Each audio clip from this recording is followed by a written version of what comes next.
We ask that you not make your own recording or otherwise produce this presentation. Please note that the information provided in the presentation is general in nature.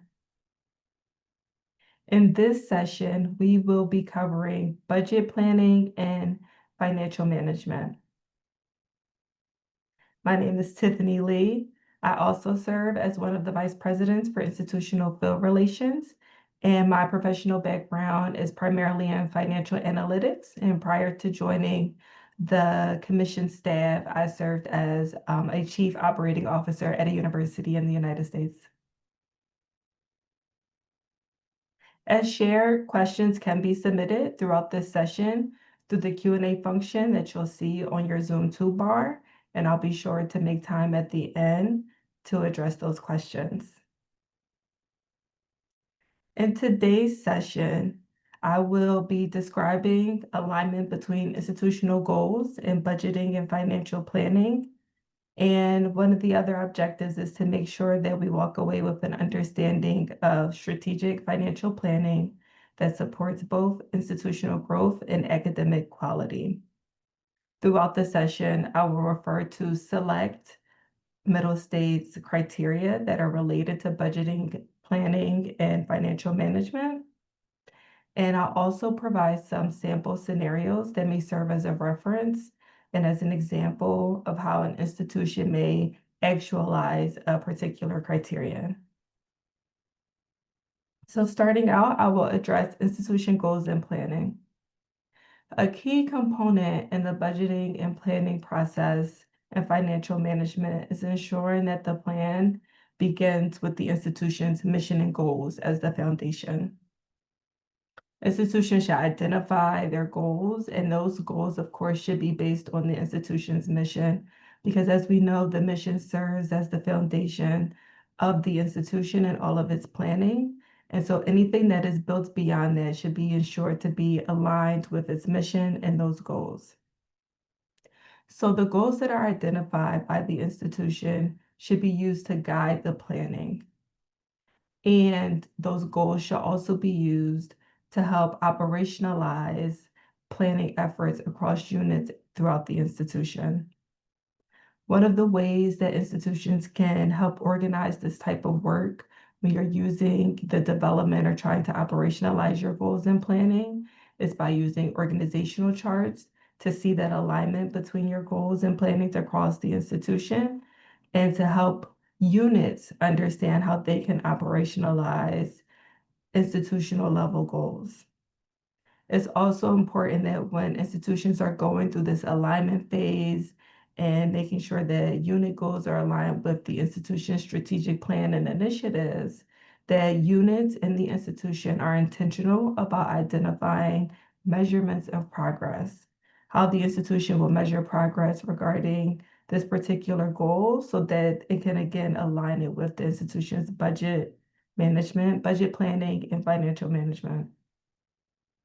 So you use your planning as a guide for developing the budget and for allocating resources. You'll use those institutional and unit goals to develop the plan for the institution, identifying those short and long-term goals at both the unit level and building it up to the institution level, and keeping those considerations in mind as you go through the years of assessing and measuring progress for those. So we'll talk in a bit more detail about that as we continue. So for that first example that I want to walk through of how an institution can align its goals with its planning at both the institutional and unit level. So a sample institutional goal could be to improve student retention. And a particular unit that we're going to highlight in this example is going to be student support services. This unit may have identified a goal to reduce the number of students that have to retake gateway courses. For the purposes of this example, we're going to identify gateway courses as courses that are prerequisite in order for a student to advance to the next level. So this Student Support Services Office is one of the ways that it's going to measure its progress to reach this goal is to track DFW rates for entry-level nursing courses. And so for the purposes of this example, DFW rates will represent courses where students did not receive a passing grade, meaning a D or a F, or withdrew from the course, and they must retake it in order to complete the course and be able to move forward to the next level. So if an institution is planning and aligning some goals and trying to determine resource allocation, this particular unit may request for resources to expand its tutoring services and offer supplemental instruction specific to these nursing courses to continue to track the DFW rates and to hopefully reduce the number of students that have to retake those gateway courses to ultimately improve student retention. So this is one example of how you can walk through planning at the institutional level, break it down to the unit level, identify a unit goal, operationalize it, and connect it back to the budget and the financial management at the institution. We'll continue to build upon these We'll continue to build upon these throughout the presentation.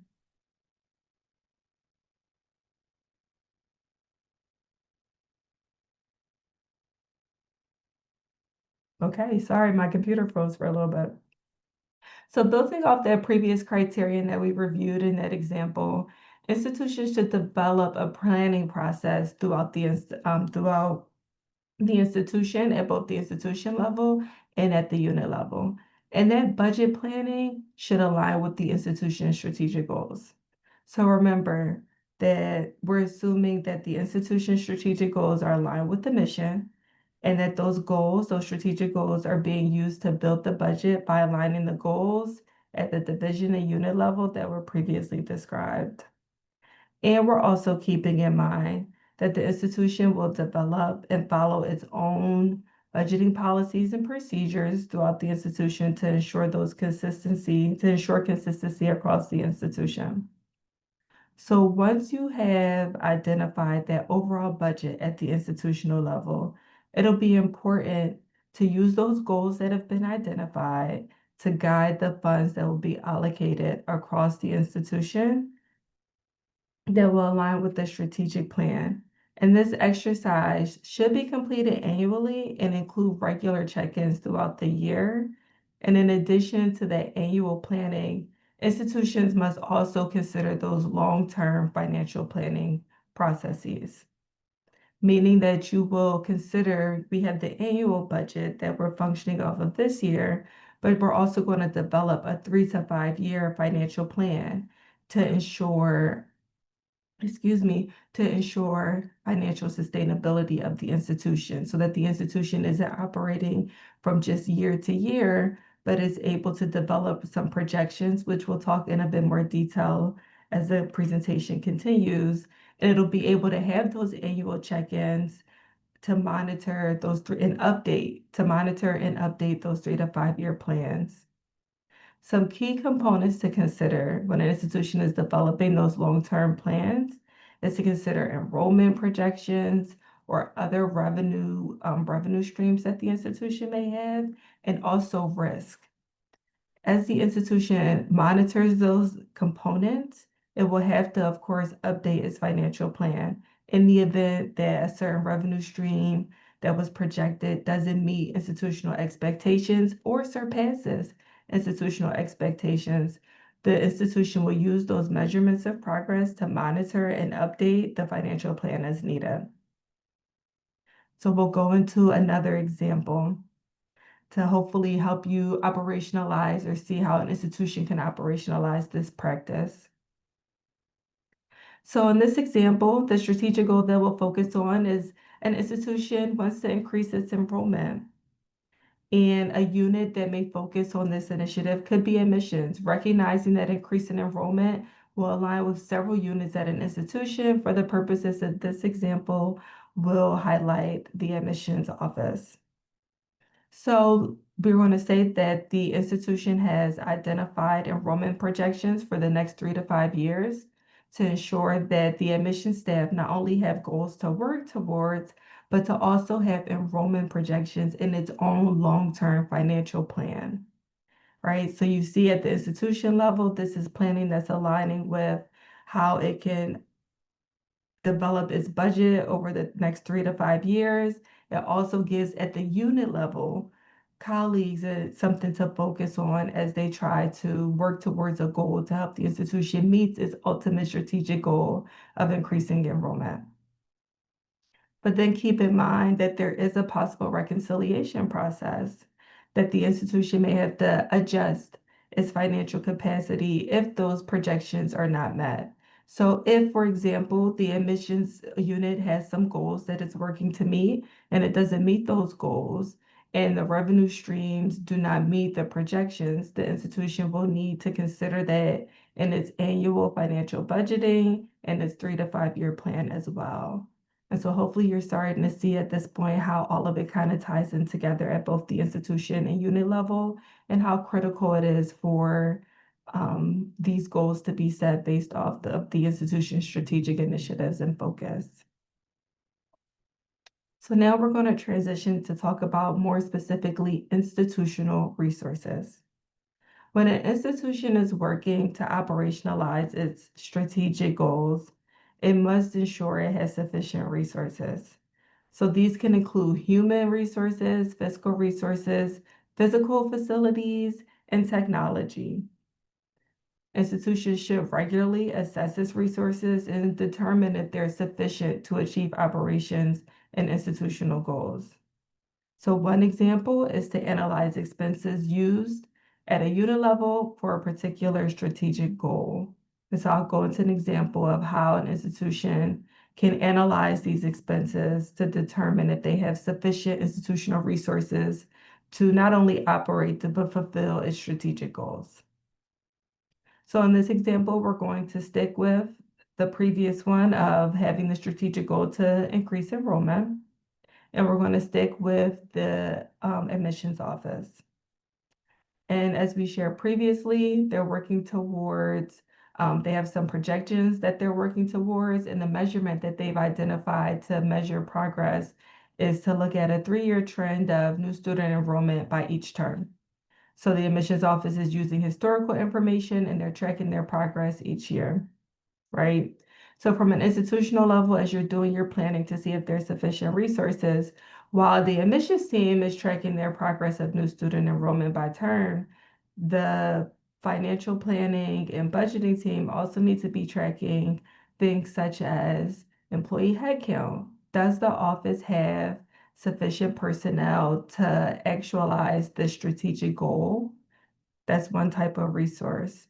The budget and financial planning team can also be doing an expense analysis, looking at the percentage of unit expenditures based on the performance of the office and ways that in areas within the unit where it might want to expand resources or expenditures or reduce based on performance or the trend analysis and the information that it's been able to glean, that all stem from this institutional goal of increasing enrollment. So it's just another opportunity to demonstrate that full circle capacity of how an institution can look at its institutional resources, not only the human resources, but also track expenditures and how they can be beneficial, or identify gaps and room for improvement of where the institution may want to allocate more resources or reduce. And this is just using one example.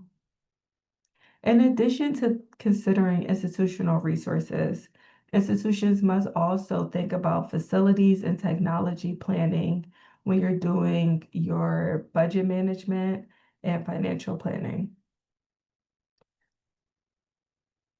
Excuse me. So part of that, a big part of that is facilities planning, capital budgets, and technology replacement cycle. An added layer is ensuring the sustainability of these resources. So an institution may want to assess its facilities that currently exist, considering its deferred maintenance, or it may want to consider capital projects for new facilities to expand or refresh spaces that it may not want to continue to use. In addition to that, institutions have to think about new technology expenditures or the cost that it will take to replace technology that currently exists on campus. These are all examples or critical components of that budgeting and planning process that directly impact the institution's ability to operate and execute their own goals within the institutional strategic goal. So an example for that. So this time we're going to combine the two examples that we previously spoke about, and we're just going to continue to build moving forward. So in this case, the institution's strategic goals, for example, are to increase both enrollment and retention. And they're going to focus specifically on the nursing department. And in nursing, they want to both increase their enrollment and lower their DFW rates. Excuse me.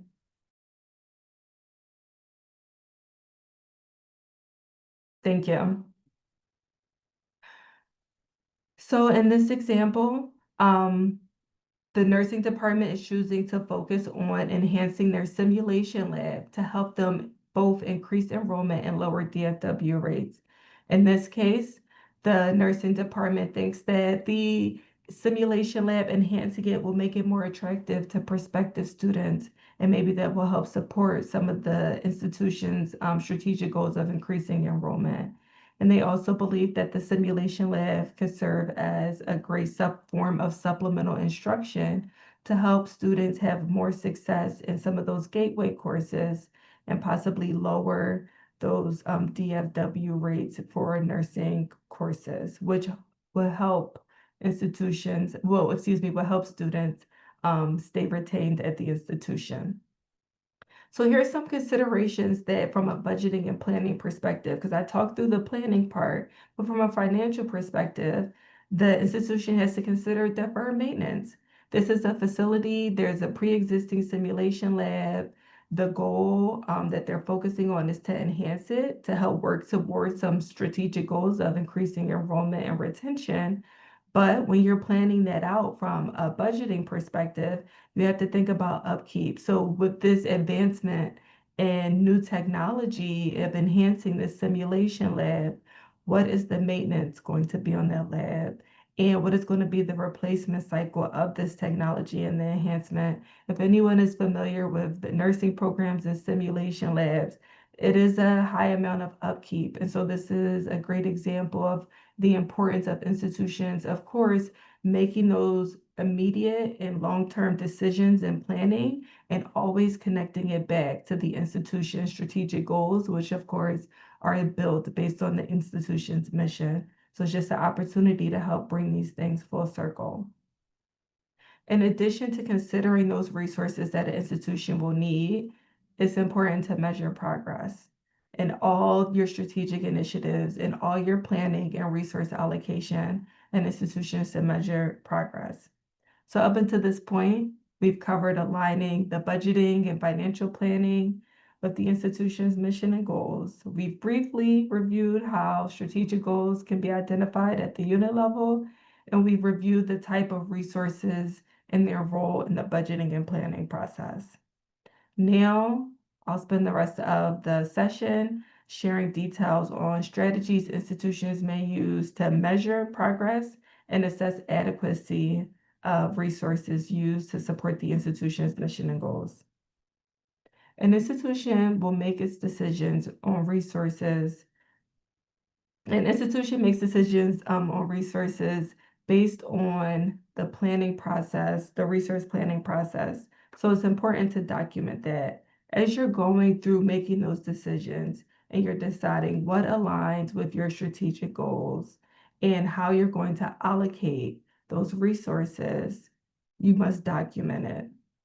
While identifying those measurements of progress, you also want to document that so that when you look back and you do an assessment to see how things are going at the institution and you're doing those check-ins on your budget and your long-term financial plan, you're able to look back at the plans you've made, how you made those decisions, why you made those decisions, and you're also able to see if you need to pivot or if you can continue to invest in this particular area.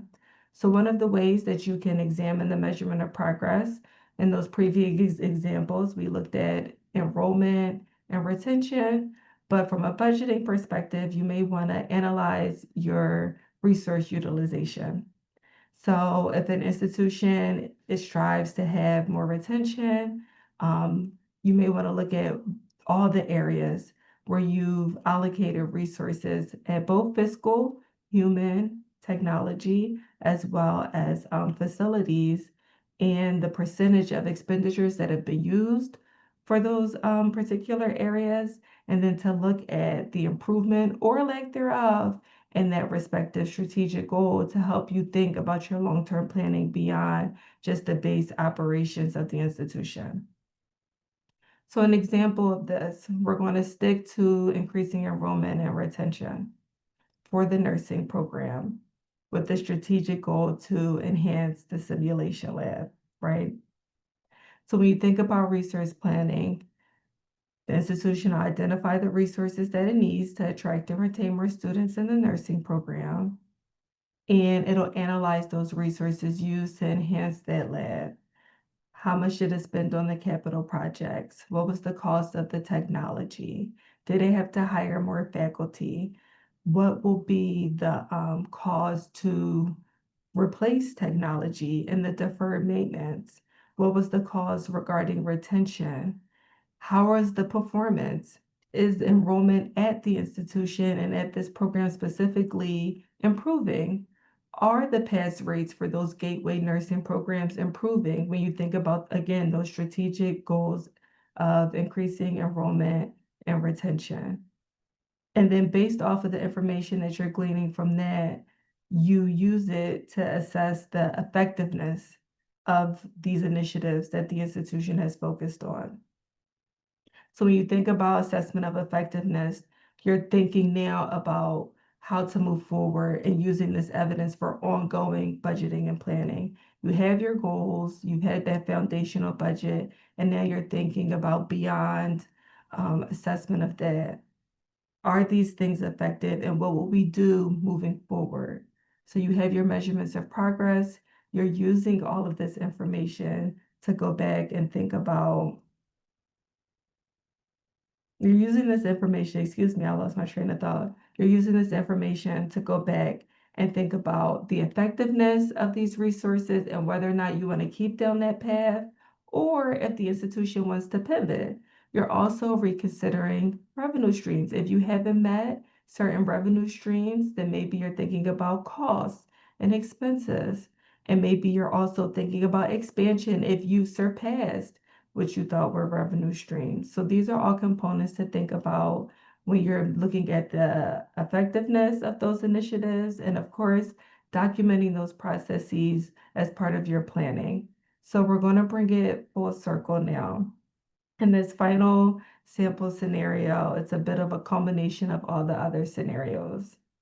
The sample again is both increasing enrollment and retention. The institution is looking at all three units, the admissions office that we talked about for enrollment, student support services that we talked about for retention, and nursing where we talked about for both enrollment and retention. The strategic initiatives that it's going to assess are recruitment, reducing the DFW rates, and enhancing the simulation lab, which hopefully will help both recruitment and reducing the DFW rates. The measurements that the institution is going to look at are new student enrollment, the pass rates for those nursing courses, and simulation lab usage before and after this enhancements along with student enrollment and those DFW rates. So you use all of these measurements, you assess performance, and then you determine next steps. You use this information to say, based on our base budget, we will use this to continue our initiatives. We will expand these initiatives. We will retract or we will reallocate into another area that may have a higher priority or that may better align with the direction of our strategic goals based on what we've gleaned from this progress.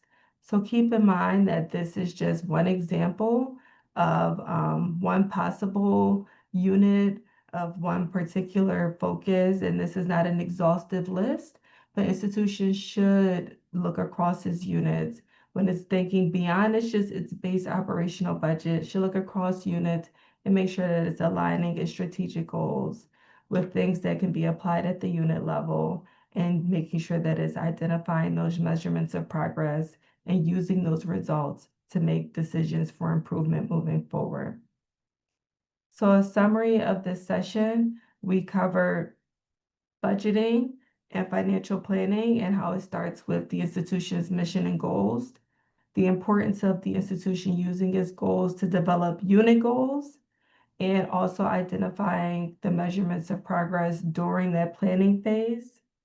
We also talked about the importance of developing a budget and resource allocation using the plans developed at the institutional and unit level and assessing the effectiveness of that resource allocation based on the measurements of progress that have been identified for the respective initiative, and then of using the results that you have gleaned to adjust your initiatives or maintain them, ultimately to make sure that the institution maintains its financial sustainability, meaning that if things have continue to go well, you can continue to use those, you can continue to allocate those resources in those respective areas.